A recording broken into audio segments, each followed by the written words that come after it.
Oh yeah, I'm totally the whipping boy, and I'm okay with that. Somebody's got to like take it in the ass, and that's apparently me.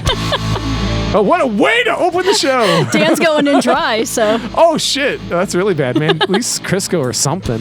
And if you believe it never got any better than Iowa, then you are ready for this episode of Discography Discussion. I am Joe, that is Dan, that is Geoff, that is Melissa from the Good Evening Kiddies Podcast. Hello. And she has returned to talk about a band with us. Yep. And who are we talking about tonight? Talking about Slipknot. Slipknot. God bless you. Yeah, I'm actually really excited about this episode. This was a lot of fun. This brought back a lot of good memories. Well, memories. It was good for me. It brought back a time where I didn't have like a lot of responsibility and was able to go crazy and have a lot of fun and drink a lot of beer and not worry about anything. Yeah, that was totally this episode. Yeah, I went to check out the. It's been a long time since I listened to it, so I went to check out just looking through the names of the songs. And as I was going through, I was like I looked down, I'm like, oh, I know these, yeah. Like, and more, and then I get to Pulse of the Maggots, and I'm like, shit, yeah, Pulse of the Maggots, that was my jam. So who in this room is a maggot? I'll be a maggot. Okay, so Joe's a maggot all day long, and Melissa is a maggot. Pulse. Cool. So in case you don't know, maggots are how Slipknot identifies their fans. If you're a diehard fan of Slipknot, you got every album, you got the patches on your jean jacket, then you like Slipknot and you are a maggot. If anything, I just probably wrote their name on my Trapper Keeper. That was probably that definitely counts. Or like my shoes. Yeah, no, for sure that counts. Yeah, I was just a big Corey Taylor fan, still am. I'm like envious. There's this thing called penis envy. Yeah, totally have it with him. That dude is fan-fucking-tastic. I do have voice envy. I don't know about penis envy. He's a freak of his nature. voice is great. Yeah, and he's got that extreme voice. So I think with Slipknot, what it is there's a kind of this idea of if you're into heavy music, you're not allowed to like Slipknot. It's definitely hard for me, whenever I went back and listened to this discography, because I'm one of those guys. I'm one of those people that's kind of like, yeah, Slipknot's okay, but, I like much heavier stuff, or I like stuff that, is more extreme or is more metal or doesn't have that new metal influence or whatever bullshit thing you want to say to not give a band the credit that they're due. And so this week was a really interesting journey for me because I definitely had a much better time than I expected I would have. Yeah, I kind of just went through, not even with the music, just kind of went through with like just the history of it because, I always knew they had a lot of people in the band. So I was like, how many did they have? And it looks like it was 9. Yeah. And really they don't have a whole lot of, they had a couple people jumping in and out, but really not a whole lot compared to some bands I've seen where it's like, you have the one guy that starts it, and then every 6 months, someone is in and out because there's Mushroomhead, because there's creative differences or something. There were a couple here where some left because of the Christian beliefs or things like that. Really? Yeah. Before we start talking about jumping in and out, I want to take this time to say thank you to everyone for listening to the podcast. Thank you for listening and for subscribing. If you are not a subscriber, you can find everything Discography Discussion at discussmetal.com. We are on Google Play, iTunes, Stitcher, TuneIn Radio, so if you have an Amazon Echo or Google Home, you have no excuse. Ask it to play the latest episode of the Discography Discussion podcast, and it will. We're also on Facebook and on Twitter at discussmetal. Be sure to like, favorite, and subscribe. It really helps us out. It lets us know you're listening, and now Dan is going to tell us all about 5-star reviews. We love 5-star reviews here on Discography Discussion. One of the best things you can do for a podcast is to review them. Let the world know how you feel about that podcast. You can leave us reviews on Apple Podcasts as well as Facebook. If you go to www.facebook.com/discography discussion, you can leave us a review right there on our Facebook page, and we will read it on the show. I just want to thank everybody that has left us reviews so far. We love that feedback from you guys, positive or negative. We want to hear all of it. We want to hear from you guys. One of the things that we're participating in now is the Amazon Affiliate Links program. What this is an easy way for you to buy the albums that we talk about on the show. We have it all in one convenient place in the show notes.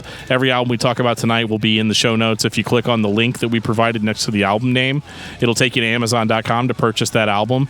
It does not affect the price for you, but if you do buy through our link, we'll actually get a little bit of a kickback from that, which will help us to pay for production costs and new microphones and just good stuff for our studio here. So we appreciate everybody that's helped us out with that. And then there's one really big heartfelt thing I want to throw out to our listeners right now. We just hit over 10,000 downloads on our podcast, which is might not be a significant number for some podcasts, but for what we're doing and the tight-knit community that we've had and that we've been a part of, that's just amazing. And I just want to thank each and every one of you for downloading this podcast, listening to it, subscribing, reviewing, and just sending us messages. We would not do this if we didn't think anybody cared, and you guys care. So we really appreciate that. Thank you. Patreon shout out. I would also like to shout out Dave Cassidy and Jeffrey Santos for being Patreon subscribers. We were actually making enough money on Patreon now to help us pay for our server costs, which is just amazing. We are indebted to you guys 100%. If you want to donate to our Patreon page, we actually have content now on our Patreon page that you can only access on Patreon. You pay $1, you can get all of our hidden podcasts on there, and we'll keep updating those as time goes on. So it's actually a pretty cool thing. If you just want to pay $1 a month, it helps us out. You get more content from us. But if you don't want to and you just want to listen to the regular podcast every week for free, that's totally awesome too, and we really appreciate having you. And now Melissa's going to tell us all about the Good Evening Kiddies podcast. Oh, yep. Yeah, still doing that. It's going really good, though, the Good Evening Kiddies podcast. It's going great. I'm enjoying every minute of it. Yeah, it's really starting to pick up, and I'm having a good time doing it. In the next couple of weeks, I'll be finishing up reviewing Season 2, and then I'll be moving into Season 3, which will be pretty exciting because it's got a lot of memorable episodes in that season, so I'm excited to get on with that. And yeah, so if you want to check out the Good Evening Kiddies podcast. You can also go to the Facebook page and like that, so you can get different updates on when episodes come out and things like that. But yeah, check it out. Your one-stop shop for Tales from the Crypt reviews. Yeah, actually, she just had our buddy Brandon Kellum on her show. Yep. And it was really cool hearing him talk some Tales from the Crypt with you. Yeah, we had a good time. He's a huge fan, so he was really excited about that. Yeah, he just posted a bunch of pics when he was in his Tales from the Crypt t-shirt. He's definitely a genuine fan. Mm-hmm. And he's a fun dude. He's a great guy. For sure. Yeah, it was great. So I'm going to throw out a little bit of listener feedback. Jeff Sop3 says, huzzah for Great Forsaken, huzzah for Discography Discussion, and huzzah for Tetiquette. And that was in regards to episode 33, Tourniquet with Vaughn Gregory. Shout out to Vaughn, all the way from Australia. Sweet. Episode 56, Scar Symmetry, we had a YouTube comment from Max Nystrom. Do crossover thrash episode. I'm going to admit, I don't really know what he means by crossover thrash. I'll help you out, don't worry about it. I don't know if that's one of my favorite episodes, though. Maybe because I like Scar Symmetry more than a little bit. We had a tweet from AC, Alt1. This is in regards to episode 23, Ghost. In preparation for the upcoming Ghost tour, a friend is attempting to convince me to attend. I went through their albums this week. To gain further insight, I listened to your Ghost episode. Our thoughts are very much aligned. First album is unlistenable. The second, while an improvement, isn't much better. Meliora is where I said, okay, I don't mind this. Still not a huge fan, and I don't see the attraction these guys seem to have. They appear to be a gimmick band through and through. That's because they are a gimmick band through and through. I tell you what, man, if you listen to that episode, man, go check out his stuff before he did Ghost. That is good shit. I still like Ghost. It's that I must feel the way my uncle felt. Do you like Nickelback too? Nickelback has made a shit ton of money, so I respect them. It doesn't mean I enjoy it. That's right. I'm a true Danonite. I'm just giving you shit. Nothing but mad respect for Nickelback. Yeah, he did. Yeah, Chad Kroeger married Avril Lavigne. Are they even together anymore? No, they're divorced. I but mean, he did marry her. That was surprising when I saw it. Yeah, she's got some pipes, man. Yeah. She can really sing. Like, I know she's gimmicky, but if she would just put the gimmick down and straight up sing, I think she really blows some people away. I know I'm not supposed to listen to Avril Lavigne, but I'm telling you, man, she's got a really good voice. Stuff. Yeah, some of her slower she's stuff got is a good. really good voice. All right, you guys got that out of your system? Yeah, sorry. It's fine. So, Dan, tell me about Slipknot. Slipknot is a massive 9-member band from the lovely state of Iowa. A no-member band? I'm pretty sure I said 9-member. That means no in German. This isn't Germany. It's Iowa, Geoff. Fair enough. Is there a bunch of German immigrants in Iowa? What the fuck? Anyway. I know there are in Missouri. Slipknot is a 9-member band from the state of Iowa. Massively huge. I don't have to explain necessarily a whole lot about Slipknot for you to know who I'm talking about. If you're listening to this podcast and you've never at least even heard of Slipknot, that's a severe issue. We'll wait, pause the podcast, go on YouTube, listen to some Slipknot, get back to us so that you've got a little bit of context for where we're going with this. But Slipknot is fronted famously by Corey Taylor, also of Stone Sour, who has become a prolific vocalist in rock as well as metal. The band has also featured Joey Jordison, who is also a very prolific drummer in metal. So, I mean, there's a lot with Slipknot. I think the thing that stands out the most about them is that they all wear giant fucking scary masks. Which is weird, because I remember I used to, think, when they're playing live, do they put the microphones inside the masks, or do they do it outside? But apparently there's, holes. I watched a YouTube video of them playing live, and Corey Taylor was wearing one of his newer masks, and so you could actually see his mouth through there. So I was like, okay, so that part works out. But yeah, he's got thinking, makeup around his mouth. I'm thinking back whenever they had the Mushroomhead type masks. Mm-hmm. Yeah, that's right. I fucking said that. And when they look kind of like the Mushroomhead masks, I don't remember there being any face holes or anything on there. No, Corey did. I don't. Some of the others didn't, but Corey did. Yeah, I checked out some of the live shows too because I saw, I read that they were pretty intense and they look pretty fun. I tell you that they put on a good show for I like when there's a lot of theatrical things into a show. I kind of think it'd be hard to breathe in some of those masks, especially as a drummer myself, to drum with a mask on your face and try to see where everything is. But I guess some of it's probably muscle memory. But no, it looked like a pretty fun show. I'm a bit fragile myself. I wouldn't be out in the pit anymore.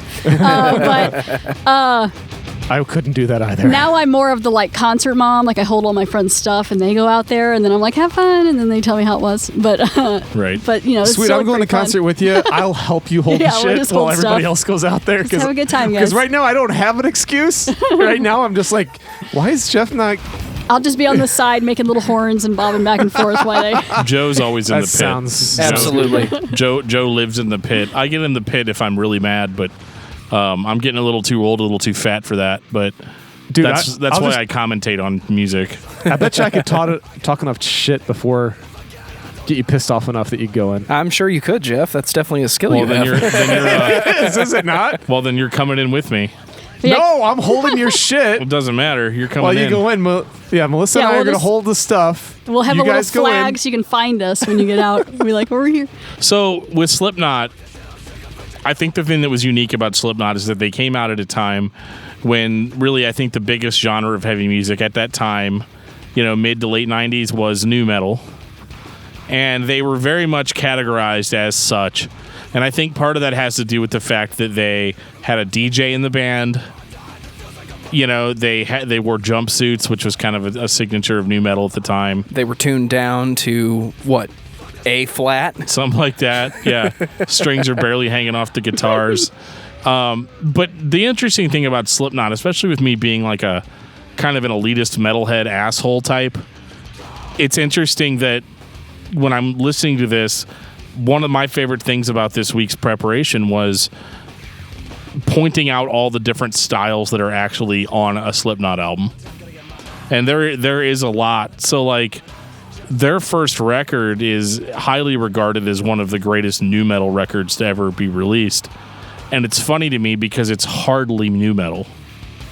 It's partly nu metal. It's got nu metal elements to it. Most notably in the vocals. Yes. In Corey Taylor's delivery. He screams very intensely, very pissed offedly. And then sings like an angel. He sings like an angel, sings a little gruff, does a little bit of rapping. Yeah, I was to say, his rhythmic delivery has a lot to do with it, I think. Rhythmic delivery is really a really good PC term for rapping because he doesn't rap necessarily. Because you can't really say, it's not like a Linkin Park or a POD or something like that where it's like a notable R&B influence. It's not hip hop on purpose. Right, it's just rhythmic. Yeah, like Geoff said, that was perfect. Rhythmic delivery. Can you say that again? He's all over the place. No. He said Geoff's right. No, and I think we're going to probably cut that from the podcast. So the thing is that it really is intense. And really, for me, this is amazing because you start off with this song that's a whole bunch of fucking numbers, and I'm not going to read them all off here. But it's just an intro track, and there's a voice sample on that just starts saying over and over again, the whole thing, I think it's sick. The whole thing, I think it's sick. And then they slow it to the whole thing, I think is sick. Like it's really cool. They speed it up, they slow it down. It just creates this really kind of crazy atmosphere with all this shit going on in the background. And it's a really good primer. Oh my God, it is. Because whenever they kick into the song, which is also called Sick, it is out of the gate one of the most aggressive songs that I have ever heard. And so it's kind of weird whenever I'm listening to this back because I'm like, I'm going into this thinking, okay, it's going to be another new metal band. So this is not going to be as heavy as I remember it being. This is not going to be as intense as I remember it being. And it absolutely delivered in every respect. I mean, it was aggressive as fuck. I mean, Corey Taylor's screaming. He comes in, enemy, show me what you want. I mean, like that was just, I couldn't believe the ferocity that he brought to the table with that song. And the drumming is insane because there's like, 3 guys playing drums. I mean, you got Joey Jordenson's in there playing your standard drum kit. Yeah. And then you've got a fucking clown with a baseball bat and then some asshole with a super long nose mask playing like he's an actual percussionist. And then you've got clown hitting a fucking beer keg with a baseball bat. Yeah, I think it's like the one drummer and then the 2 percussionists. Yeah. That always stood out to me when I was younger looking at the band. I was just like, with having the band with that many people.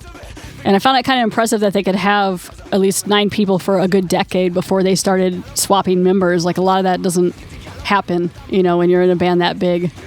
But yeah, the having the extra percussion is pretty cool.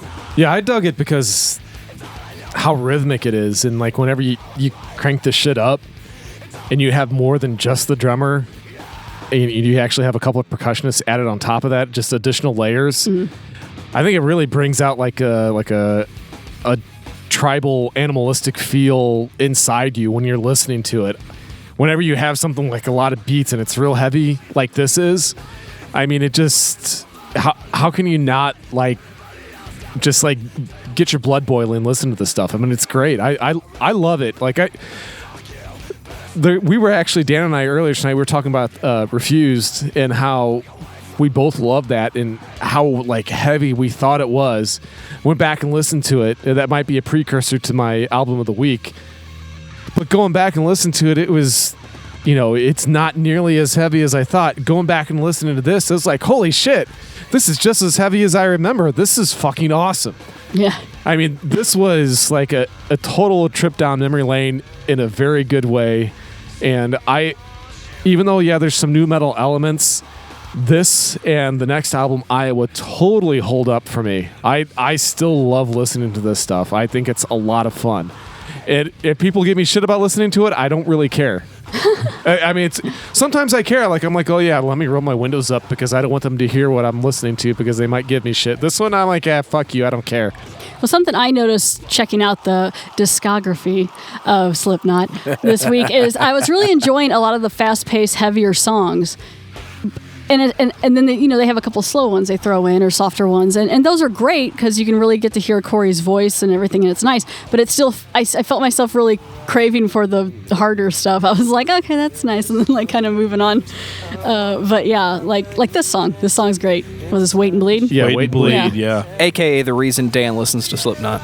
Well, this is the reason why most people listen to Slipknot is Wait and Bleed. It's not just Dan. I mean, this is legitimately the song that put him on the map. As I'm looking at Joe's Google Play account, and I'm seeing all the plays. It's 3, 4, Wait and Bleed, 20 something. I think it's 23 that I see from here. my eye sucks, so I can't. You can't blame me for Google and their bad shuffles. You know, you've got thousands or hundreds of songs that a single band has available, and of course they pick the big single. Oh yeah. So Joe the apologist, what he really meant to say is "Wait and Bleed" is a fucking awesome song, and he listens to it on repeat. It absolutely is. Actually, my favorite song on this record is "Spit It Out." Probably because it's the first song I heard that made me actually want to sit down and figure out how to play it. Slipknot is one of the most intense, energy-fueled, heavy bands that you can listen to. I wonder, from a consumer standpoint, is their heaviness anything in particular? Because they've got a lot of heavy things working in their favor. When they first started doing what they do and are known for, the 9 people on stage, that wasn't really a thing. It was at a few underground shows, because I can't count how many punk rock shows. Good point, but not yet. I can't count how many underground punk shows I've been to where the whole thing is you've got the band and then they've got 12 people on stage basically having a party to make them look good. It almost seemed to me like this was something that they decided to do one day. We need to make ourselves look bigger. Well, let's just get our buddy over here to put a mask on and he can stand on stage with a baseball bat and point at people.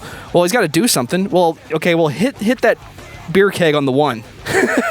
It's like the guy that always skanked on stage for Mighty Mighty Boss Tones. He's like part of the band, but he really doesn't do a whole lot. Well, there's that, and then there's the fact that Slipknot is not the first band to have almost a dozen masked people on stage. Okay, so it's no secret that Mushroomhead was a band before Slipknot was. However, I can't verify whether they were wearing the masks or not. Slipknot and Mushroomhead are two vastly different bands. Two vastly different areas. Very different lyrical content, very different almost everything. The only thing that people are bitching about with Slipknot and Mushroomhead is the slight similarity between mask types, which, as far as I understand, whenever both of the bands first started, their masks weren't custom. I think they were just masks that they found, right? They're just walking down the street and looking at dumpster, and they're like, "Hey, here's some fucking masks." Or they bought from a retailer that right. All their masks came from China, and then they just kind of adorned them after the fact. Entirely possible. So that's all I'm really going to say on that subject is that yes, Mushroomhead was a band beforehand. Mushroomhead sounds nothing like Slipknot. The bands really don't have a whole lot in common, and that's the end of that. Nobody ever mentions Green Jello or Guar when they talk about masks. Ah, yeah, Guar. Right. Right. So, well, Guar's more of a costume. Like, so we need Zach on here. Guar's a whole. Yeah, Guar's a whole thing. But the thing about Slipknot that was very interesting to me was that there were new metal elements to this record. However, there's a lot of really cool stuff there too, such as like there's death metal segments which nobody talks about because most people that listen to death metal don't listen to Slipknot. That's very true. So they're not going to hear that. They're not going to see it because you have this weird thing of where you go into this really intense death metal part, but you've still got Corey Taylor screaming over it like John Davis from Korn. And so it's kind of this like, okay, well, he's not delivering in the of death metal, so I'm not interested. And they're wearing masks. What's up with that? And all these kids in Korn shirts are listening to it. So I think this is a band that kind of got shunned more just because of their image and the fact that they were a new band. And I think a lot of the old school death metal fans from the early 90s were just like, get off my lawn. This is not real metal. This is whatever. Here's this one song where he's basically rapping on it. And why the fuck do they have a DJ in the band? I don't understand that. And the whole, I think you hit it perfect. It's the whole old curmudgeonly, get off my lawn. This is different. But it still has certain things that are derivative of the original. And that's the what I like about Slipknot is they're kind of like the melting pot. They're the amalgamation of a ton of different stuff and all different kinds of heavy music. Yeah, and that's what, in my opinion, makes it fun is the fact that they are versatile. Although I do have to say, and I knew Dan knows that I'm going to do this, and it's Joe's fault that he brought it up, was Spit It Out. God, do I hear Zebrahead whenever Corey Taylor is in Spit It Out. It sounds so much like Zebrahead, it's not even funny. Okay. That's all. That's my only thing I'm going to say about that this one time, but I had to say it because go listen to some Zebrahead and then go listen to Spit It Out and you're like, oh, wow. That's very similar. Well, at this point, I hear, elements of nu metal. I hear elements of death metal. I actually hear a little bit of that, kind of late 90s metalcore in there, too. Like, yeah, obviously a band like Coalesce is going to be heavier than Slipknot. That's a given. Bands like Converge, coming from a more purely punk rock type of mentality is not going to be with Slipknot. But, like, I feel like what they were doing was really interesting, like really like a blender of styles, whereas bands like Coalesce or Converge were doing things that were very much cemented in the genre of hardcore, whereas Slipknot just has elements of that, whereas they're not a pure band. And so I think that's why people had a little bit of trouble, heavy music fans had a little bit of trouble categorizing the band. So I think it was, in a lot of ways, you just looked at the masks, you looked at the jumpsuits, you nu at the DJ, and you said, it's nu metal, and just moved on past it. But don't forget about the obvious misspelling of the name. Yeah, well, I'm not going to worry about that at this point. It's right now. It's one of those, nu metal things. Well, yeah, so I mean, it's just kind of one of those weird things where I think it's what Toomey said and kind of what I believe it was Lauren from Roach Coach said when we talked to them. It's not like they sat down and planned it out the way it happened. It's just a summary of what was going on at the time. It just happens to be very much an alternative to everything that was kind of being shoved down the mainstream pike. You had your Panteras and Metallicas and Alice in Chains and the leftovers from grunge, and then you had nu metal. So we just kind of said, okay, well, what's the alternative to that? Well, it's heavy detuned guitars, and maybe this DJ thing works, but then we're going to do like heavy vocals. Yeah, and I think there's a certain sense of almost nihilism that's on this record. And I'd be curious to know if how thought out it really was too. Like Dear Corey Taylor, did you plan it this way or was it just an accident? Well, like in reference to what he's saying, or just the way the band sounded? Everything as a whole. The way it sounds, the way it flows, the way the songs are written and structured. Well, I definitely hear a lot of like nihilism in this. Like, I know that Slipknot's always been the band with like the pentagrams and the satanic imagery and the goat's heads, but I think the goat's heads had more to do with the fact that they were from fucking Iowa than it had to do with like Satanism. But they definitely give off this like really I don't want to use the word trashy because that's kind of mean, but like they give off this kind of like redneck. It's a circus and it's creepy, and there's little children that are laughing creepily, and again, circuses, and clowns are really scary if you really think about it. Like, it's kind of like, it reeks a little bit of that, like, almost ICP? Juggalo type of... I knew where this was going. Type of thing. And so, like, that always bothered me to a certain extent. But with Slipknot, I could get past it because of how heavy it was. But there's definitely a lot of, like, nihilism. And, like, if we're going to call it Satanism at all, it's going to definitely be more of the atheist type Satanism, where you're just doing what you choose to do versus you don't actually like worship a real deity or a real being called Satan. You're not into that sort of stuff. But I thought that on this record, really most of the lyrics here are just about how fucked up the world is, how fucked up they are, and how fucked up they are. But, like, I don't get the sense of evil, necessarily, that the band's trying to pull off. I think on this record, Corey Taylor was a very angry individual, but anger is kind of understandable and kind of relatable, especially if you're a kid in the late 90s and you're listening to Slipknot. I think what he had to say, like, in songs like Spit It Out, he talks about, like, basically, like, posers or people that aren't true, and like that don't see the world the way he sees it. I'm sorry, go ahead. And he's frustrated by that. And then you have songs like Surfacing, fuck it all, fuck this world, fuck everything that you stand for, don't belong, don't exist, don't give a shit, don't ever judge me, And like that is really powerful if you're 16 and live in the Midwest, and because you feel like you are being fucking religiously oppressed by everything and everyone. Yeah, you're actually hitting on what I was going to say, and that is the whole, correlation that I, at least emotionally, that we can have with them in the fact that, we're in a redneck wasteland living in the Midwest. I mean, sure, St. Louis, we're part of St. Louis, but we're far enough away from it that we're missing, the rotting cesspool of gang violence. Instead, we're, in the meth head capital of the world. So we totally get where he's coming from, and the anger and the frustration. At least for us, from our perspective, growing up with this, it's totally relatable. It totally touches a nerve, even if you never even knew these guys were a bunch of crazy dudes on stage in masks. It really wouldn't even matter. I think it would touch a nerve with most people who feel disenfranchised.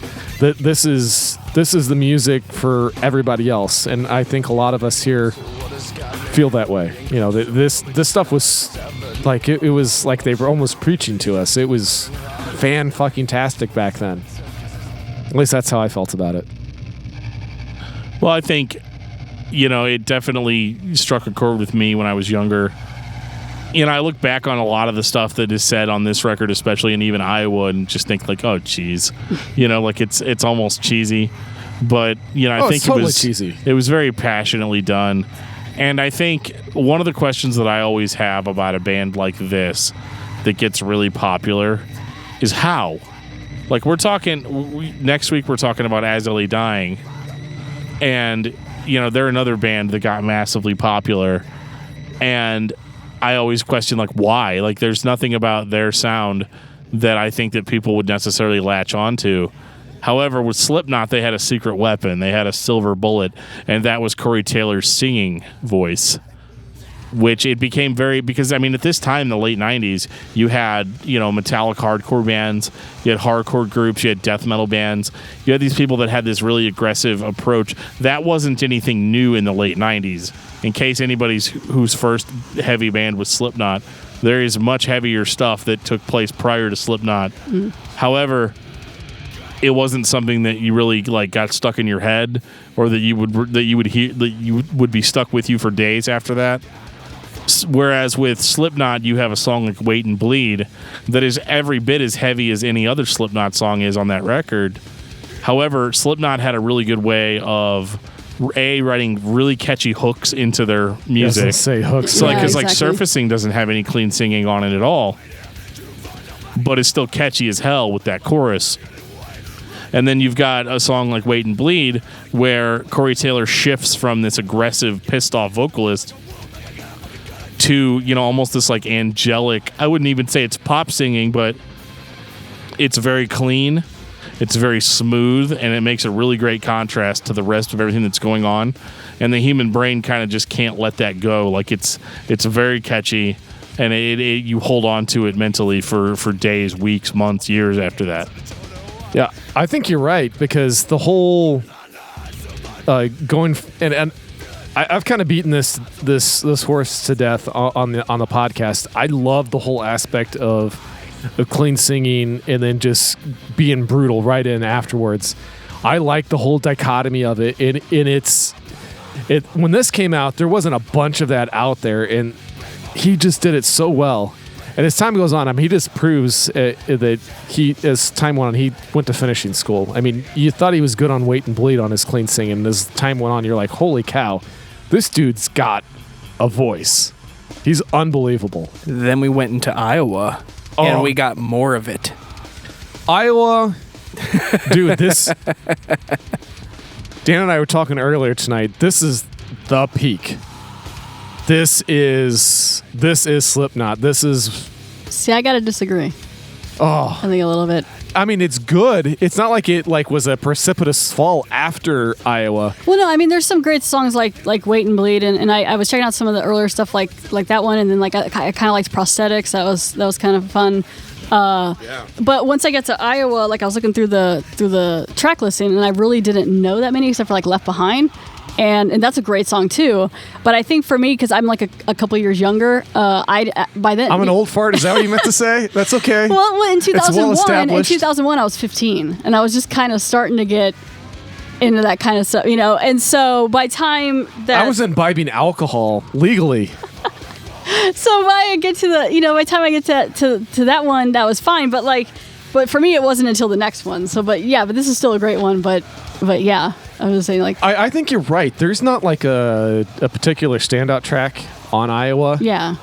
For me, it's the collective whole that makes Iowa. It's just like brutal from start to finish. Like just like sitting down and listening to the whole album. Yeah, and, I'm a huge album listener, and I think that's what did it for me on this one. I know that when Corey was writing the lyrics for this, he was like having tons of issues with substance abuse and alcohol, and I know that it's terrible, but I think a lot of times that pain makes beautiful art. I was almost going to say the same thing, and then I was like, I know it's bad, but man, there's so much good music because of that stuff. Yeah, like I'm a big Stone Temple Pilots fan. I mean, I still like rock. Iowa was a huge step up from the Slipknot self-titled. There was a certain sense of Slipknot shocked us to death on their first record. They really did. I mean, maybe not old school metal fans, they know better, but people that were just getting into the style at the time, it was a huge, shocking record. So I think with Iowa, the expectation was that they were going to have to somehow one-up this and just go completely off the deep end, which is absolutely what they did, because they are heavier on this record, scarier, and I actually think that the lyrics almost go out of their way to sound more evil than they did on the first record, because the first record, a lot of what was said could be chalked up to frustration, but on Iowa, I almost feel like they were more intent on being the aggressor than they had been previously. That's always been my review. The goal on this record must have been, let's be as absolutely heavy as possible. Well, yeah, and they were. I mean, they were absolutely insane and like almost scary to the point of like, there's a song where he, at the beginning, literally the first thing he says is, I want to slit your throat and fuck the wound. And like, it's just like, fuck, okay. That's weird. And it's kind of funny too, because like, Stone Sour being as big of a band as they are, Stone Sour is a very much like respected, like alternative rock band, and like they're very popular. A lot of people know them. How many people that are like really into Stone Sour remember that back on Iowa, this same guy was like, I want to slit your throat and fuck the wound? Like, yeah. What? I think a lot of people that are into Stone Sour forget that the first Stone Sour record was basically Slipknot without Slipknot, because Corey Taylor's vocals were very much in the same style. He was still screaming and it was singing just the music rapping. Was a little more rock. I'm sorry, he was rhythmically delivering. And it was still a good record, but we're not talking about Stone Sour tonight. Nope.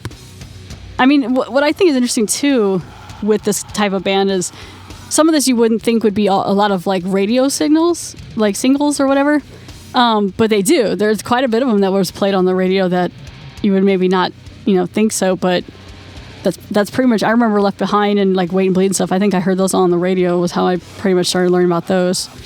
Well, let's let Geoff tell us all about My Plague. What about it? Do you like the song? I like the whole album, dude. Didn't you tell me earlier this week that it was a standout cut? I did? Yeah. Okay. Well, it must have been. Well, it did get him nominated for Best Metal Performance in 2003. Oh. So. Well, yeah, I didn't do my homework like Melissa did. All I do is I just listen. I'm like, hey, I really like that. That sounds fantastic. So apparently other people thought the same way I did. Yeah. So that means it must be wrong. Well, no, I mean, this song was really popular because it was released on the Resident Evil soundtrack for the first Resident Evil movie.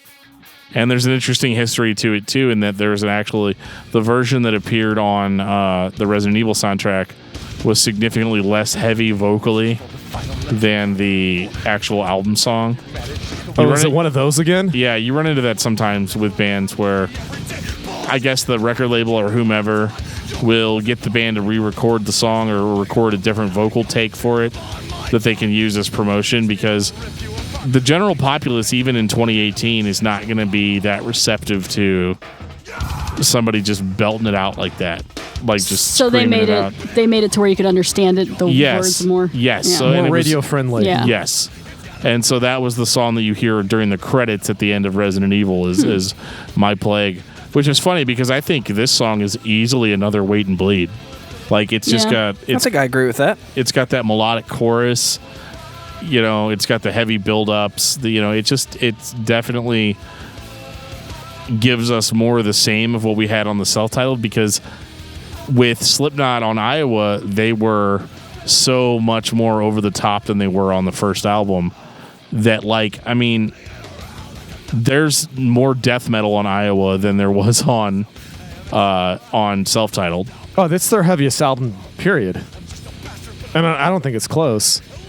They were in a really dark place when they recorded this, and they'll be the first ones to admit that they just had a lot of challenges in general, and there was a lot of anger and frustration that was let out when they recorded Iowa.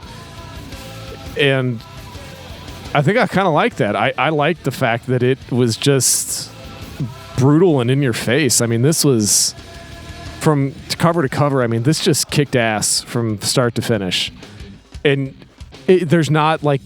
Like Melissa said, there's not really one particular standout track, and I'm kind of okay with that. I haven't listened much to the radio in the last 15, 20 years, so I don't pay attention to what makes it to the radio, but listening to this one from start to finish, I really don't have a particular track on this that I want to skip like I do on a lot of their other albums. That being said, I think that there's not their best songs nowhere close are their best songs on this album, but I think it's their best collective effort.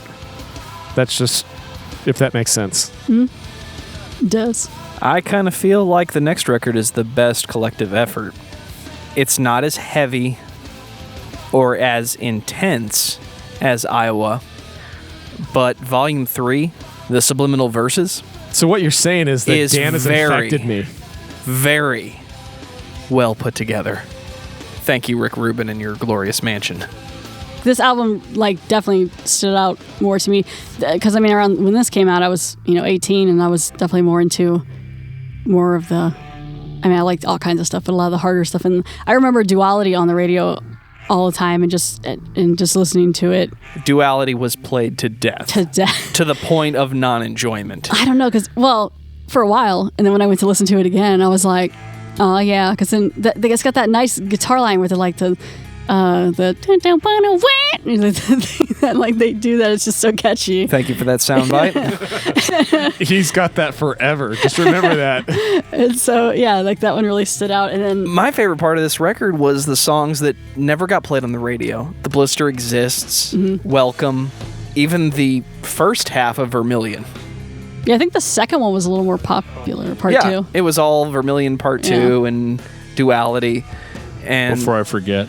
Yeah, Before I Forget. Exactly. I have to admit, my favorite Slipknot song is on this album. What is that, Geoff? What do you think it is, Joe? Take a guess, Joe.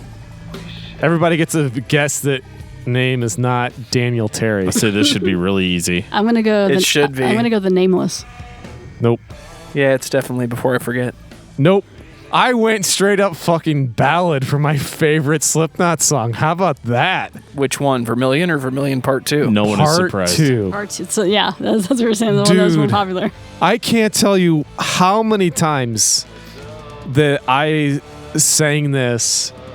This is when, I don't know if he actually ended up getting a vocal coach for this album, but his clean singing on this album is in another dimension compared to the first two albums.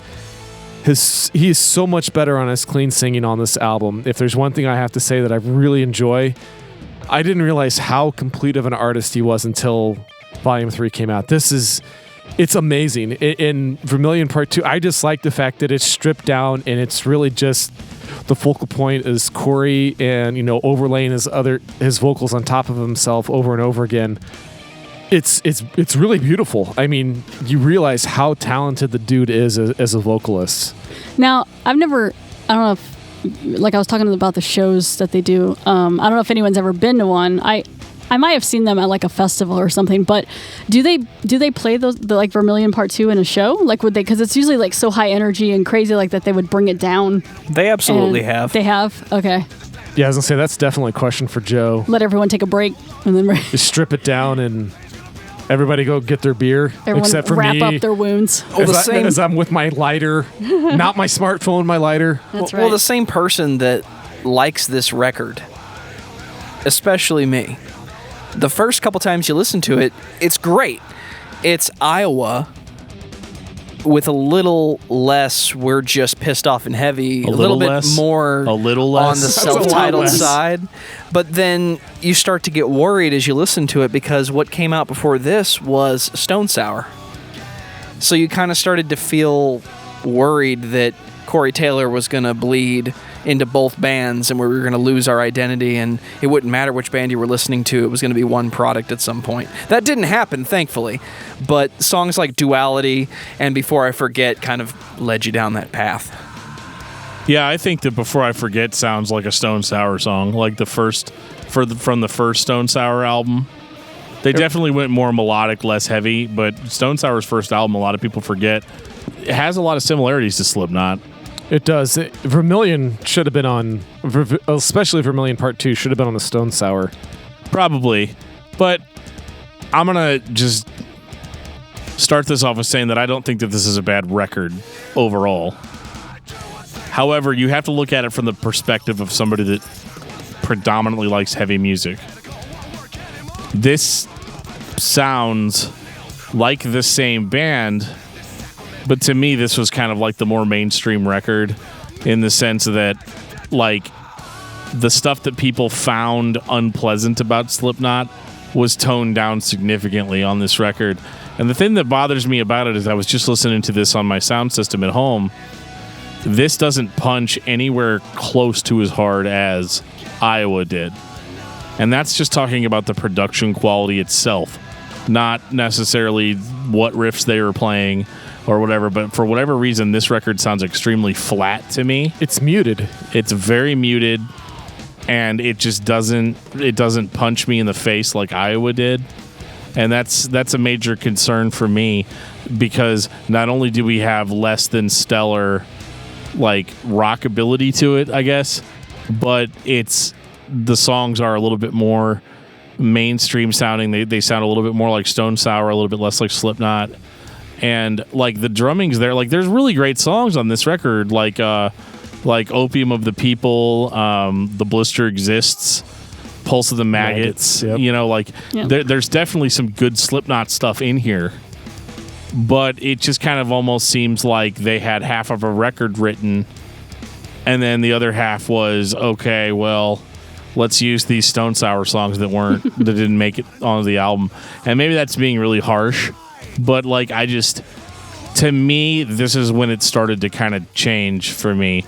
Because I thought the self-titled and Iowa were awesome.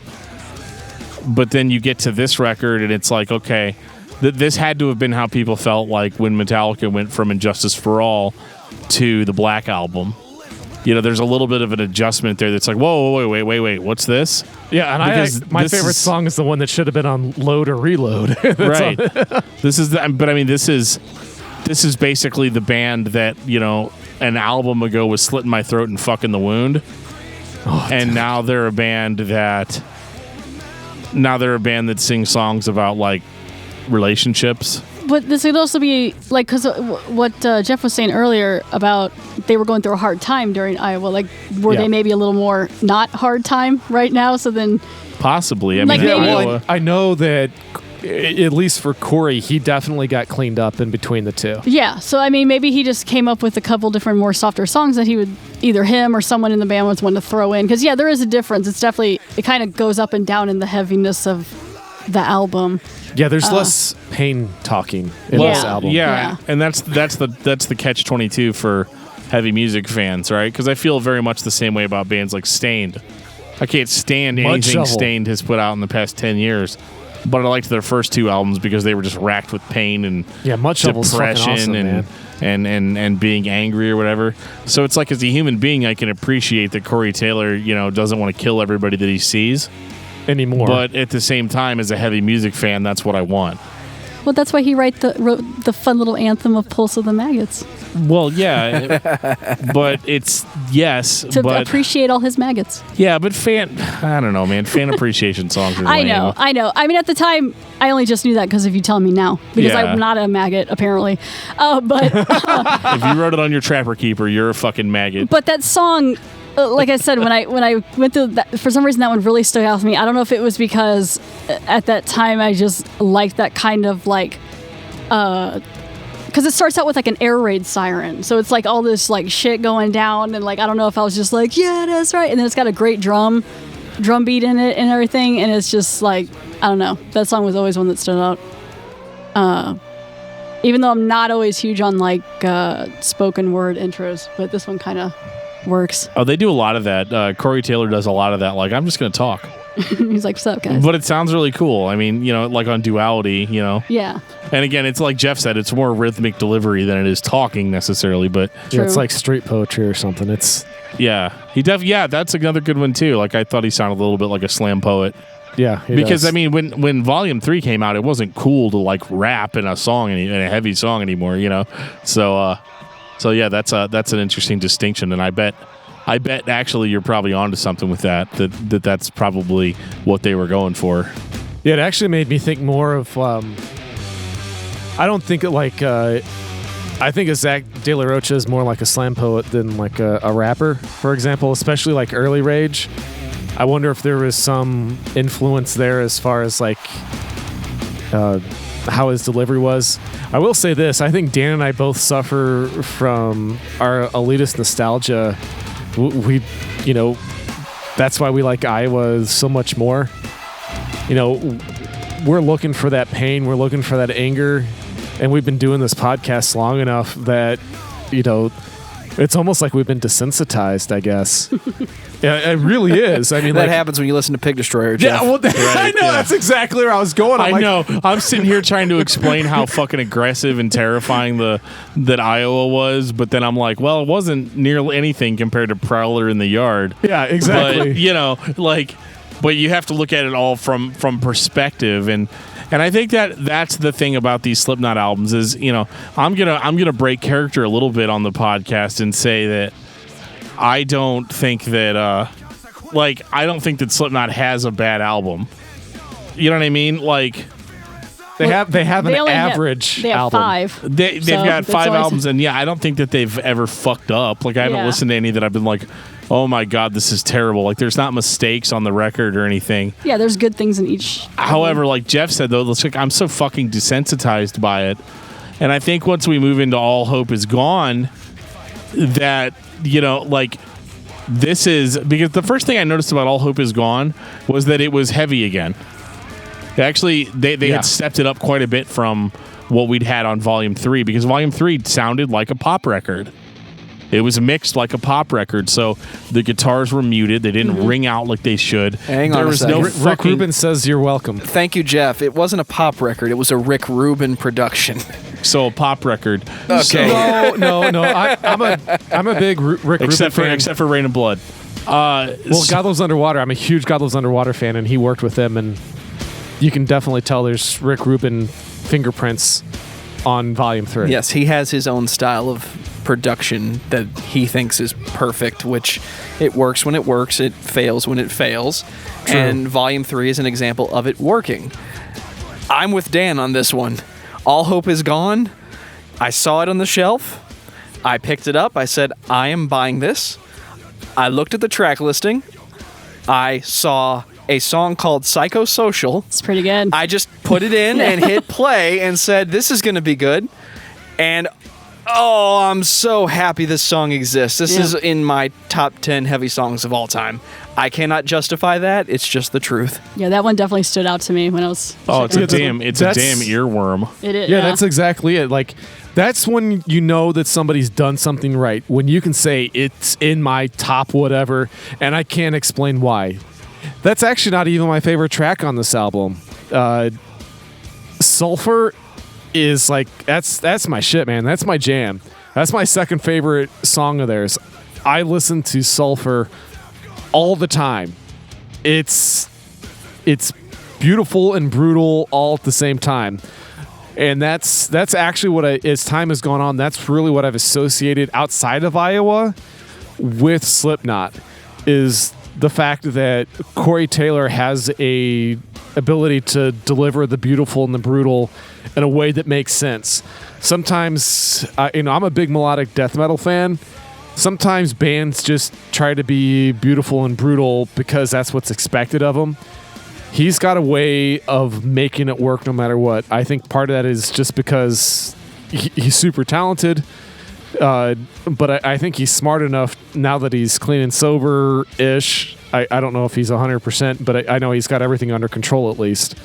That he's smart enough to know how to make that work, and he does a really good job of it with his vocals. I think that this record is a perfectly serviceable Slipknot record. And that might sound like there's a little bit of venom in there, but there's not. I just think it sounds like there's some. I just think that it's a perfectly serviceable record.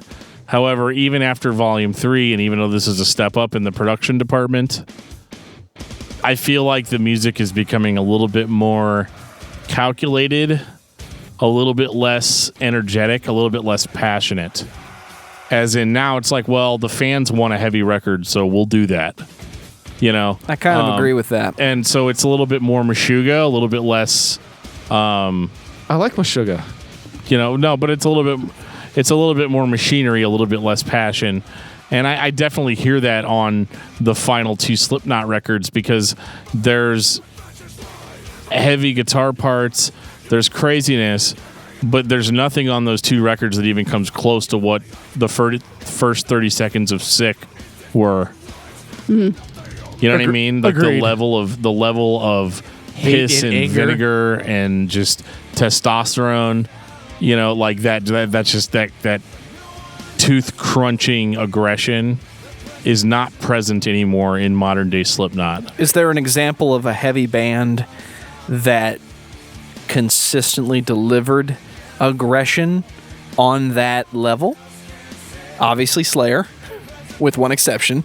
They never stopped being heavy. No, because I think Slayer definitely did the same thing. I think pretty quickly after Rain and Blood, I think it became they figured out a formula. Yeah, and I think Slipknot's doing the same thing here. They're settling into their groove. They're doing the safe thing. But, I mean, there's definitely bands that have maintained that level of aggression. The first one that I would say probably would have to be like... I lost my train of thought. The Butcher's Hook will do that to you. Well, no, like a Napalm Death still holds... Like, Napalm Death is almost more aggressive than they were when they first started. Either that or the audio equipment's gotten better at capturing it.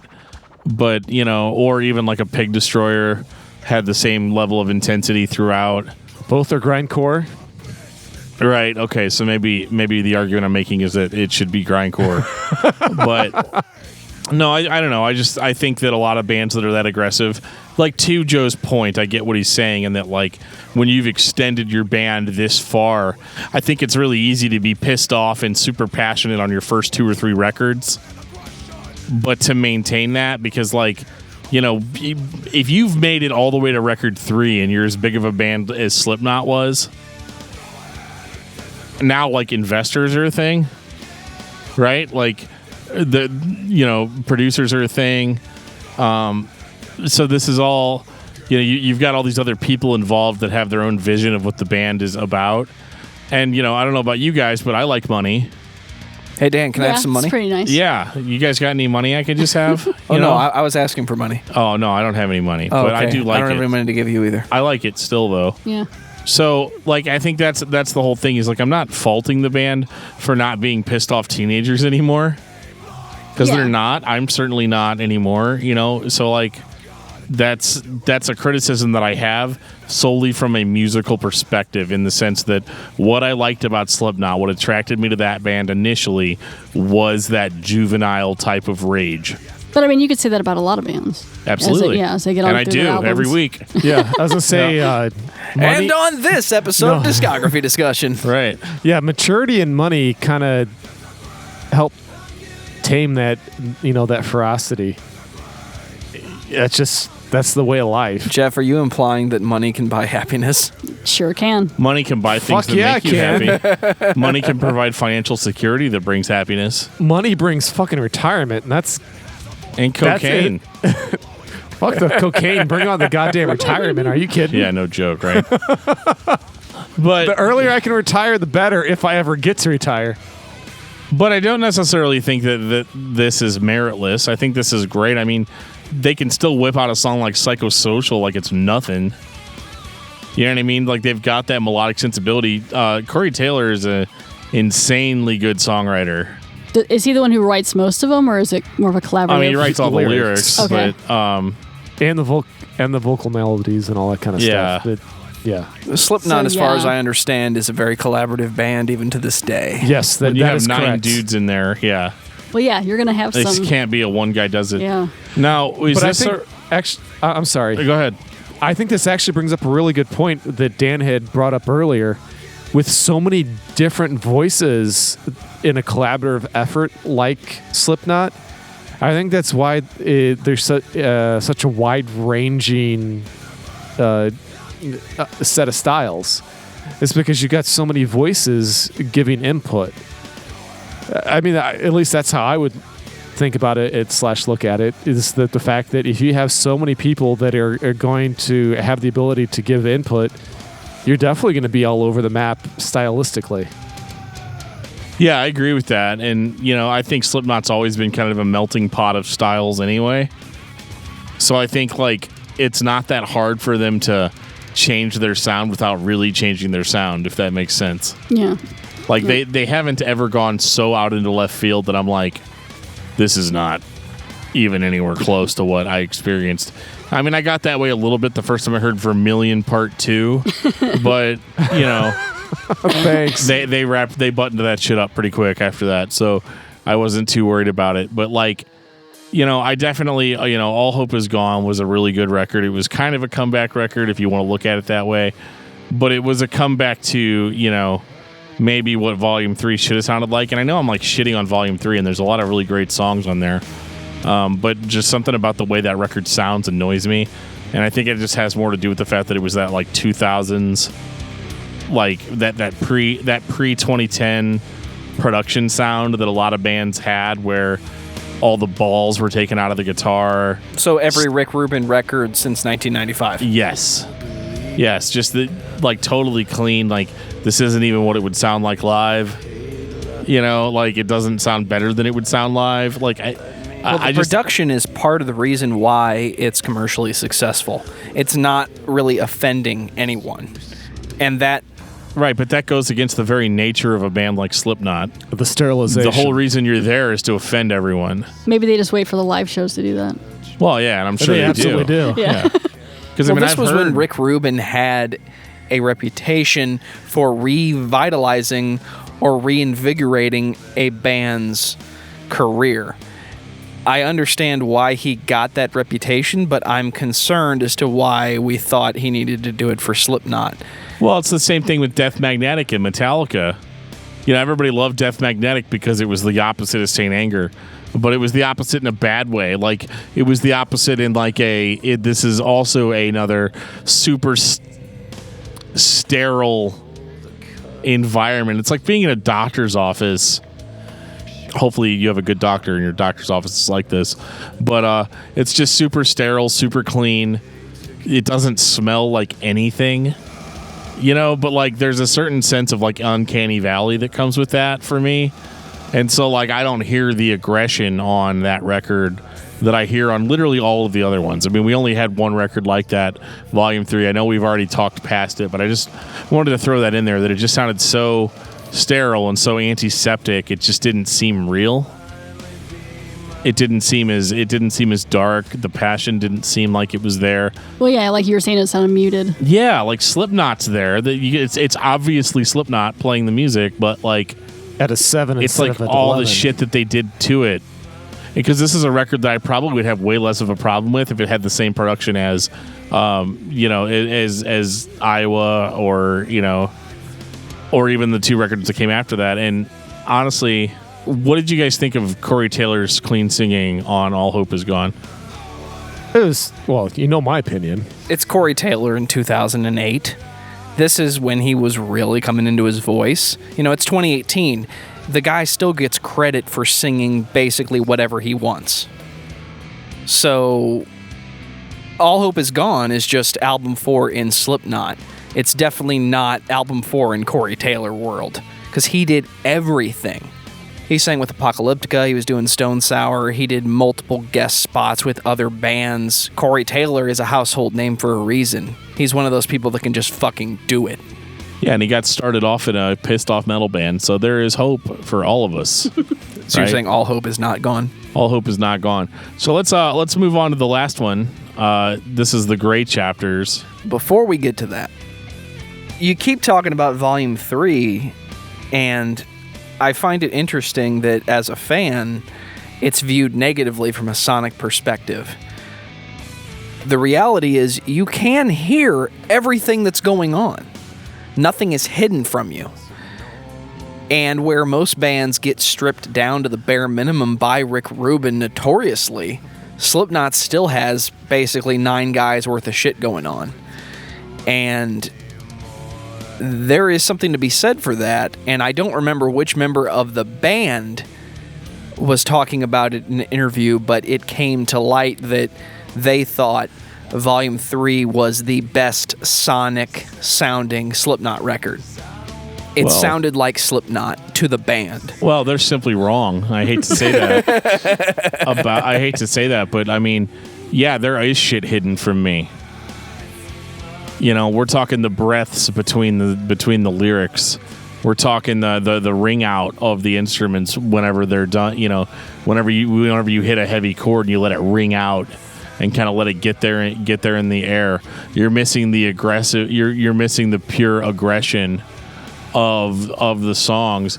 You're missing the drum mics picking up other drums in the take. You're missing all of that shit. And that's the kind of shit that's passionate. True, because it can taste like vanilla ice cream and go down real smooth and everything. But like you're not really tasting anything. You're not appreciating when, this band used to be Rocky Road and then you are now listening to this vanilla ice cream. It's kind of the same. I'm sorry, that's a really weird descriptor. Maybe I just want ice cream. I just want a diet. So I was just thinking about ice cream myself, actually. Yeah. So like So what's the difference between that in 2005 and what Rush was doing in the 70s? Well, Rush didn't have digital technology, so even if they were trying to have a super sterile antiseptic sound, it was not possible in the 70s at the same level that it's possible now. I mean, you're still working with fucking analog tape at that point, but like with something like Volume 3, this was very common with popular bands at the time, because I used to always joke, I was like, yeah, this new record, look at a good example, and we'll get into this next month, but look at Il Nino with Revolution versus Confession that came out. I remember Joe and I actually went and saw Freddy vs. Jason when it came out. And I remember we heard this song at the end. It had a little bit of almost like a Latin Spanish sound to it. We thought it was Il Nino. And it did turn out to in fact be Il Nino. But whenever I got that record, I couldn't believe how much more muted, how much more sterile it sounded than Revolution, which was a very raw, heavy record. See, Still well produced. Now you're making me want to talk about Revolution. Yeah, well, we'll get to that in May, but for the time being, 14 days. The point that I'm trying to make here is that I think really what makes heavy music good in a lot of cases is that raw passion. And sometimes you have to let a little bit of that shit get on the record in order for it to sound gritty. I'll use another example to explain it. Look at the original Star Wars trilogy versus the prequel trilogy. Good. One of the biggest attractions to the original Star Wars and their special effects was that this was a dirty universe that had been lived in. Mm-hmm. So there's dirt on the ships, there's sand everywhere, there's, you know, all these imperfections in everything that we experience in real life. And then you go to like the Phantom Menace and everything is CGI'd out and it's clean and sterile. Like there's a ship in that movie that's completely chrome. Like, I mean, that's just like the perfect example of what they were going for here. You don't have a lot of that grit. You don't have a lot of that shit in it. That's what happens for when you whatever go from reason, shooting in Tunisia as compared to a soundstage. Possible, but the thing is that it was an intentional decision by George Lucas in the 70s, or he retconned and said it was intentional, that it would be PC about it there, that dude. it would be a lived-in, viable universe. Okay? So I think with Slipknot, I think we had a great Slipknot record there with Volume 3. I just don't think we heard it. If they had played the songs live in front of us, we'd have heard it. I would have been like, holy shit, it's Iowa Part 2. You know, like it's because I've seen these songs live and I know how intense they can be. You might not think that Before I Forget is a fucking, you know, mosh pit song. You might not think that when you're listening on the record, but when you're at the show, your adrenaline is so on like 24 out of 10 that you're just going on like a locomotive during a song that really, if you were by yourself in a quiet room, you'd be like, this is kind of more poppy Slipknot. I mean, I agree to an extent. Sometimes when I listen to an album, I don't want to hear everything. Like, I'm fine with hearing, like, you know, the guitar, you know, ringing out and things like that. But the breathing, like in between stuff, that's not always my favorite. I know of a couple bands where I love them, but part of me is like, they breathe so much in the music, you know. But yeah, nobody breathes as much as Flyleaf. Oh, I don't know, man. I love the Killers, but Brandon Flowers loves to breathe in between. Dude, I breathe on the podcast all the time. Yeah, pretty much the whole time. And that's no where one knows. I was gonna say, I thought that's where Joe was gonna go. Cuts all the breathing out. Well, it's funny hearing me and Joe have this conversation because, you know, I'm more of the agent of chaos. I'm the guy that's like, hey, that sounded pretty cool. Like, I'm not going to make you redo something unless, like, you fucked it up. I'm not as necessarily concerned with how it sounded from the production standpoint because that's just, I guess, the more punk rock side of me. But, like, Joe, on the other hand, there is a perfect sounding podcast out there somewhere. And eventually, whenever he gets all the stupid humans out of it, it'll be great. So whenever we're no longer on the podcast. This is a guy that goes into a podcast and silences my breathing. And that's when he will reach full Super Saiyan. And we're not going to hear this on there because he's going to edit all of this out. He can do whatever he wants to do. I'm leaving it all in, my all friends. right. He can do whatever he wants to do after we're gone.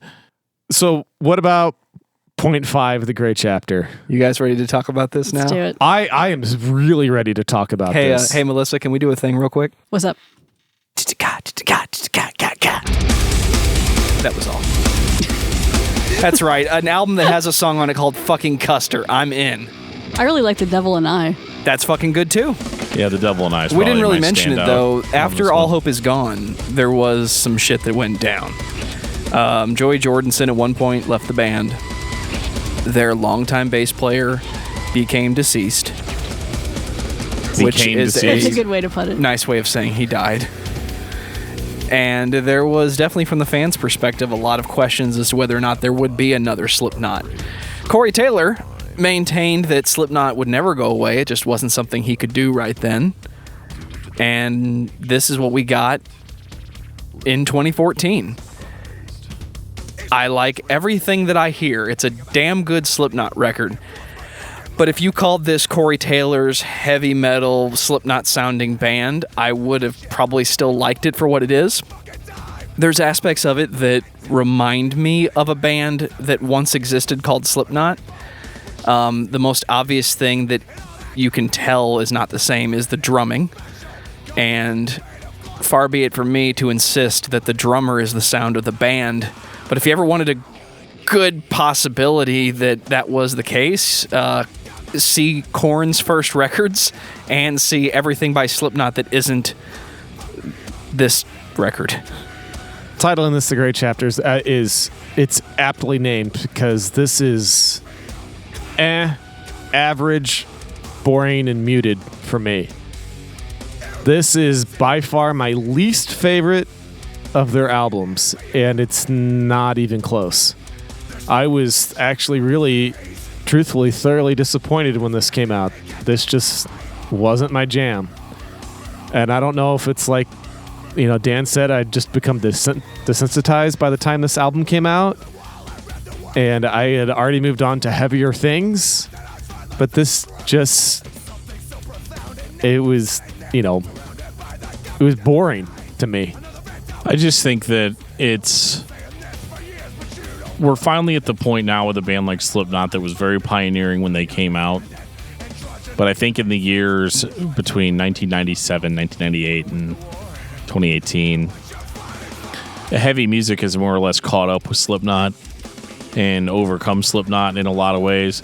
And, a lot of the metal diehards are going to say that it was always, prior to Slipknot, it was, always, they were always lame or whatever. And I disagree with that a lot. But I think that with this record, not to bring up desensitizing or anything like that, but it's just that I hear it and I'm not that impressed by it.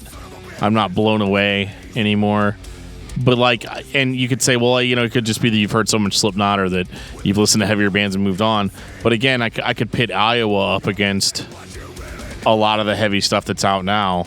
Like a lot of the deathcore and a lot of the, and Iowa heavy stuff out there. And Iowa still wins from a pure aggression standpoint. Agreed. Whereas these records don't. Well, when you compare it, though, to their in the time span that they've made these albums, I mean, considering how long they've been playing together, it's still a fairly solid album. It's not like they're going downhill really or anything. The only thing I noticed really, especially with this song, the sounds like the mics on the drums are a bit clicky, which isn't really my favorite. Like in the bass drums, super clicky. I'm not a big fan of that either. But I thought we got over that shit after the mid 2000s. I agree with Geoff though that it does sound a little bit muted. It's not as bad as it was on Volume 3, but there's a little bit of that. I don't think that the songs punch as hard as they would live, and I think the pace is kind of slowed down a little bit too. It's almost like this is tired Slipknot. Like they're still doing it, damn it. They're still, but it's like I only have 1 more hour left on my shift. And then I actually have to go to the band that I prefer to work in, and that's Stone Sour. Right. I mean, that's kind of what I got out of this. It's almost like Slipknot has become the afterthought for Corey Taylor from a vocal and lyrical aspect as compared to Stone Sour. I think that as time has gone on, he's focused more on Stone Sour because that's what the public is focusing on. People are more interested in Corey Taylor than they are Slipknot at this point, I think. Is Stone Sour that big around this time? I don't really know much about. Oh, yeah. Yeah. They've progressively gotten bigger. Okay, bigger so you're over saying the past 10 maybe years. he just didn't put enough time into. Yeah, I just think he put more time into Stone Sour than he does into Slipknot at this point in time. I just think his priorities changed. I mean, that happens when you get older. I mean, yeah, and it's also been 15 years since our first album, so I mean, you're getting older and things. You can't always be as right. And it's not like he's in a really interesting situation where he is fronting 2 very prominent bands. Both of them are I think both of them are platinum selling bands. How many times do you get to say, yeah, I fronted a couple of different bands and they both are platinum selling. They're both, He's also one of the most sought after guest vocalists as well in modern music. Right. Not heavy metal, not hard rock, not any one specific genre.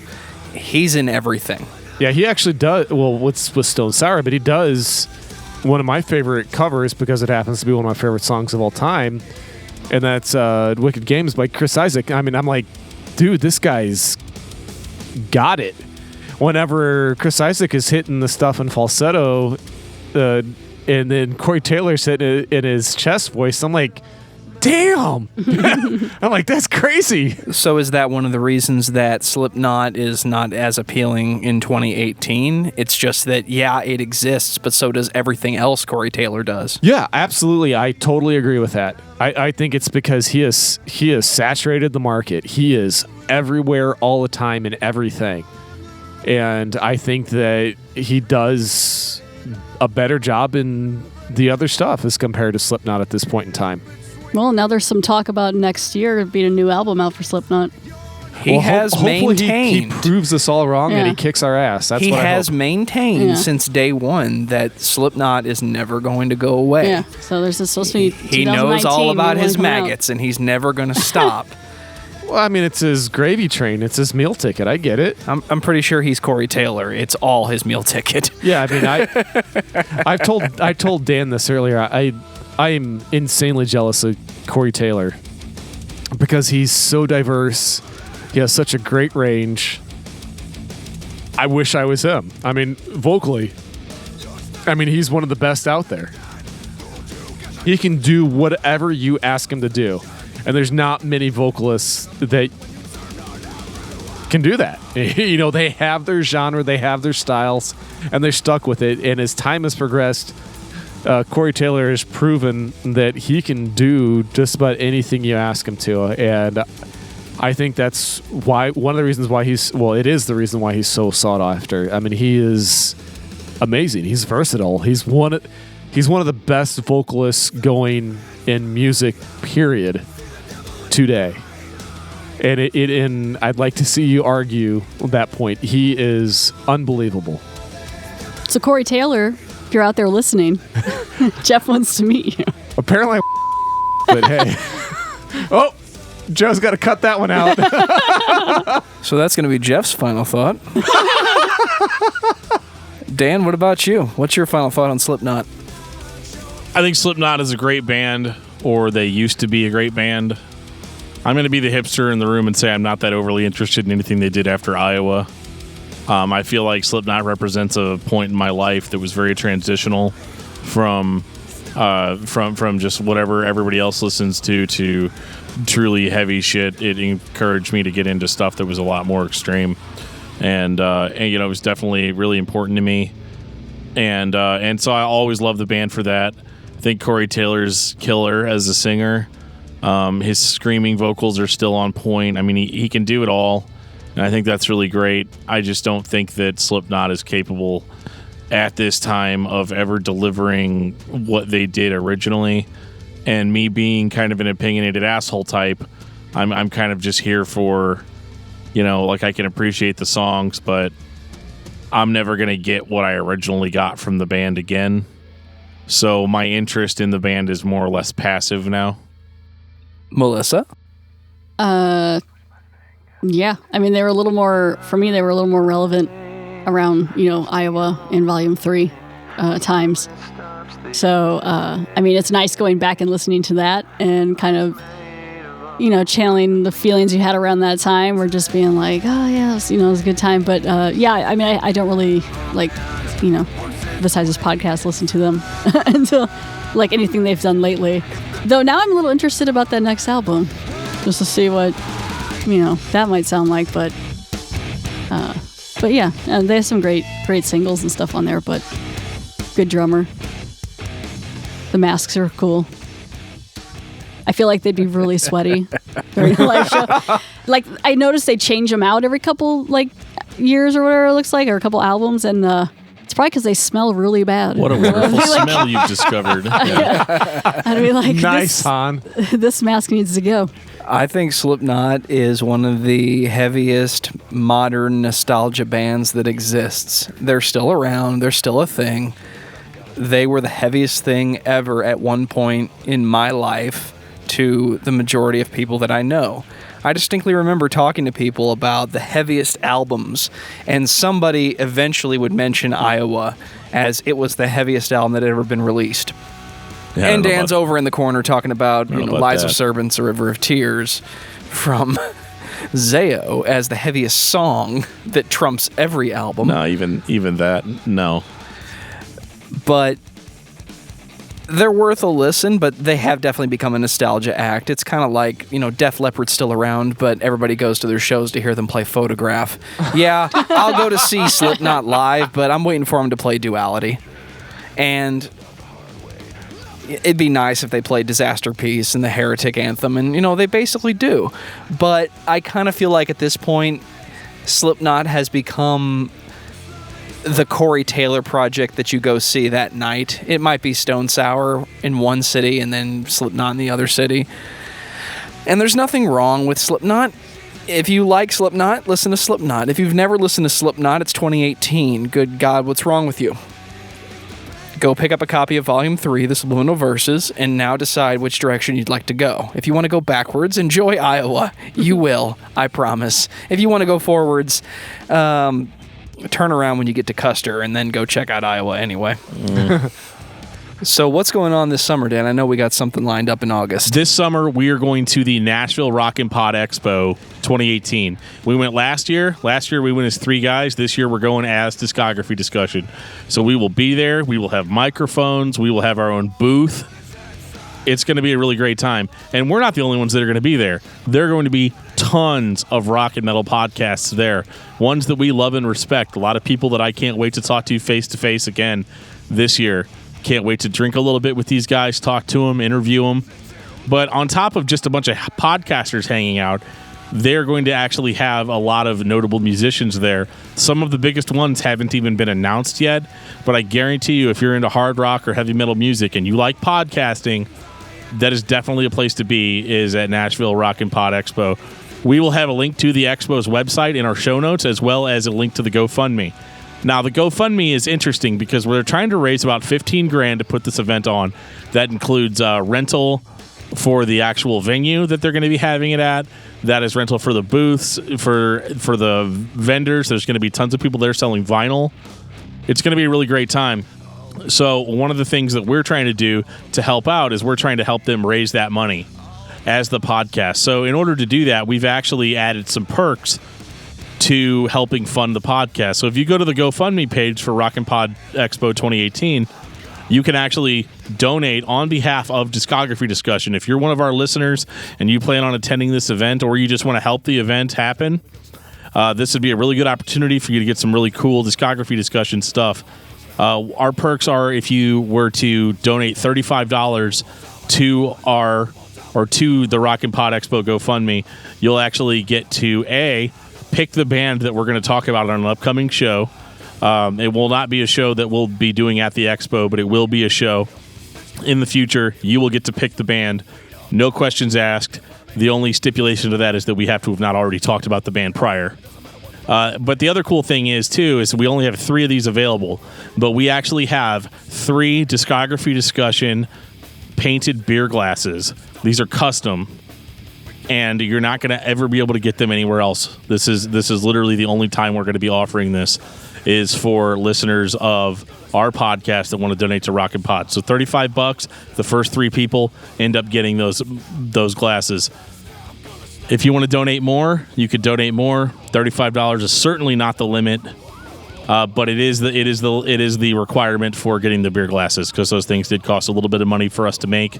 And even though we're eating that cost, we're happy that cost that we ate is going towards the expo. We do also have the option where, if you want to, let us know via email if you donate, we actually can have your name engraved on it as well, making that your own unique Discography Discussion beer glass so you could drink along with us during your discussions. Yeah, we might actually have to make a little drink segment to go along with those. Absolutely. So it's not like we don't drink enough as it is. Like I said, we only had the means to have 3 of them made. So the first 3 to donate $35 to the GoFundMe for Rock N Pod Expo 2018, they're going to get those glasses, no questions asked. So beyond that, Joe, one of the big things, too, that we really want people to know is we want them to know where our listeners are, who our listeners are. So if you do donate to this GoFundMe page, we would really like for you to say that you have donated on behalf of Discography Discussion. So there's a comment section when you donate. You can just put Discography Discussion or whatever you want, just pointing people at the podcast and letting them know that you're making a donation because you believe in what we're doing at this expo. That's all I got to say on that. Yeah, plus we can give you a shout out too. We could definitely give you a shout out on that. So what's your album of the week, Dan? My album of the week. Oh man, why is this always so hard? Because like we're always listening to albums. So as much as I want to say it's Iowa, I'm actually gonna default to Project 86, Sheep Among Wolves. Nice. Just got the vinyl. Oh, very cool. This week, yeah. Awesome. Geoff, what about you? Oh, I kind of hinted at it earlier. It's Refused. So, The Shape of Punk to Come. of course it is, dude. That I'm gonna give a shout out to a friend of mine, Adam Shaper, because we kind of had talked about that earlier. He's another guy who puts out a lot of music-oriented material, but he kind of brought that back to me, and I realized when the first time I heard New Noise and saw that video how important that ended up becoming.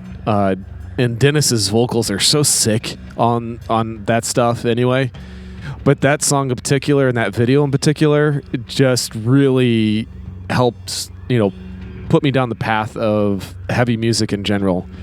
And that, I guess that's more hardcore. It was like hardcore punk is more what they were about. But my God, that stuff was good. It was a lot of fun back then.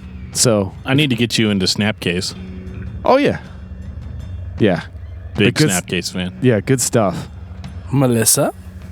My album of the week is going to be St. Vincent, self-titled. She... God damn, really? Yeah, it's a good album. If you're looking for some chunky, fuzzy guitar with some smart lyrics, I would check that out. Start out, maybe with like, Birth in Reverse. There's Regret, Rattlesnake, Digital Witness. All pretty good, songs and stuff. So yeah. We mentioned Mushroomhead earlier. Double X, a.k.a. The Great Compilation. Nice. And on that note, this has been episode 61 of Discography Discussion. Thank you for listening. You can like us on Facebook and follow us on Twitter at discussmetal.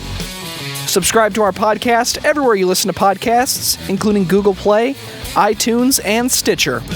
Visit discussmetal.com for all things discography discussion, and please send questions and comments to danandjoeshow@gmail.com.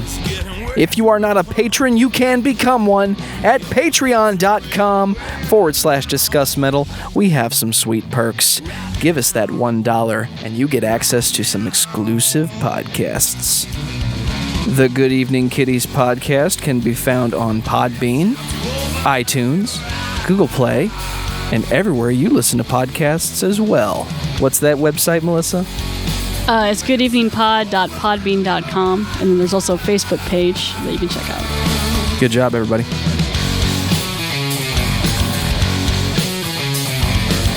You got it, Dan.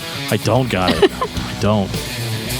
This is what show notes are for. All I've got is insane. All I've got. See the All I've got is insane. Seriously, I was laughing during the show because I had this vision of Corey Taylor being on stage and being like, "Nobody is heavier than me. I'm Corey Taylor. I'm the heaviest guy in the world." And then Dan would walk on stage and he'd be like, "You think you're heavier than me?" Pull out a Mr. Spell. What's that? Is that a fucking Mr. Spell? It's a fucking kid's toy. Dan's like, "Give me a second." Starts typing. 5 minutes later, hit play, holds it up. Jennifer playfully wrestled her friend to the ground. Hey, Joe, is it okay if I use the bathroom before we do this segment? I don't have a choice. Okay.